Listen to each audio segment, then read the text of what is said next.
Malgré les moins 1 degré au coup d'envoi et un hommage solennel aux disparus de la semaine, on attendait du feu entre cette équipe de Soyo Angoulême invaincue au stade de Chanzy cette saison et Provence Rugby toujours en quête d'un premier succès en déplacement pour cet opus 2018-2019.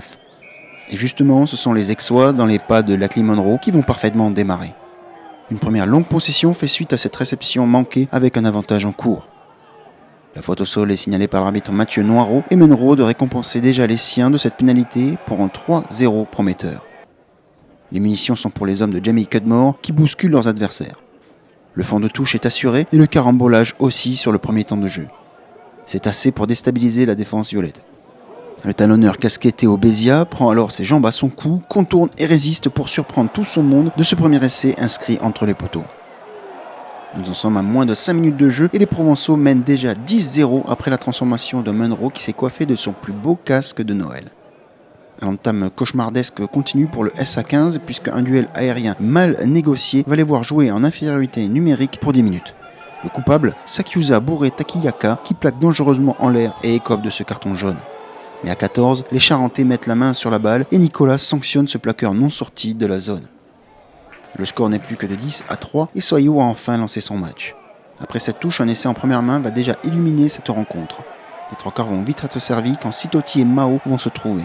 En bout d'action, l'arrière Pierre Lafitte propose accélération et 4 dead pour venir conclure cette magnifique action.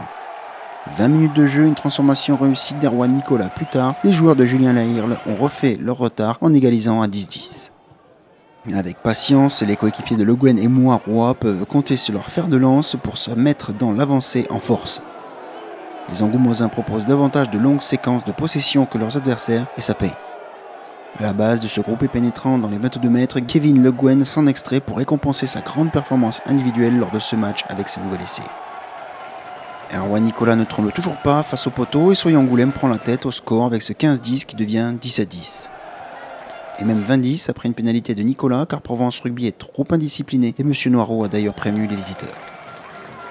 20-10 donc à la marque et après un dernier lancer en touche non assuré, c'est donc le score à la pause de cette rencontre d'hiver plaisante et aérée. Pour attaquer le deuxième acte, Lachlan Monroe et ses coéquipiers veulent refaire le coup de l'entame parfaite. Cette faute au sol qui se transforme en pénalité et en 20-13 le fait croire. Autre signe positif pour les visiteurs, le talonneur Kevin Le Guen laisse ses partenaires à 14 après un plaquage dangereux. Mais les Aixois ne vont pas en profiter et faire encore plus preuve d'indiscipline. C'est Grégory Aneta qui paie un peu pour les autres et se voit infliger lui aussi un carton jaune. Avec plus d'espace et du sang frais de part et d'autre, avec le coaching, des trous vont se libérer. La bonne réception de Massip voit ensuite Monroe porter l'offrande et accélérer au cœur de la défense. L'ancien Biterrois négocie juste parfaitement ce 3 contre 1 qui permet à l'ailier Eddie Labarthe de scorer. La transformation de Monroe passe entre les poteaux et le suspense continue avec ce prometteur 20 partout. Jones fait ensuite passer la marque à 23-20 et surtout il est ce chef d'orchestre important pour les violets pour les 20 dernières minutes. Si la touche a eu quelques difficultés, la mêlée du SA15 finit le match en trombe et glane plusieurs pénalités. Dorian Jones permet tout d'abord ce +6 au tableau d'affichage qui donne de l'air aux joueurs de l'AIR. Jones va aussi claquer un drop de près de 40 mètres après encore une séance de possession intéressante. À 29-20, le plus dur semble fait s'agissant du gain du match. Les Angoumoisins ont alors la vertu de ne pas se relâcher ni de jouer petit bras. Exemple avec cette pénale touche qui devient groupé pénétrant. Les avants ont à peine besoin des 3 quarts et c'est Florent Guillon qui achève cette action avec ce 3e essai pour les siens.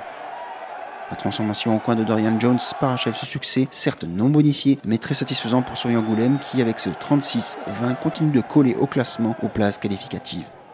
Une dernière munition perdue permet à l'arbitre Mathieu Noireau de siffler la fin de ce match qui voit Provence Rugby encore perdre en déplacement malgré une prestation honnête.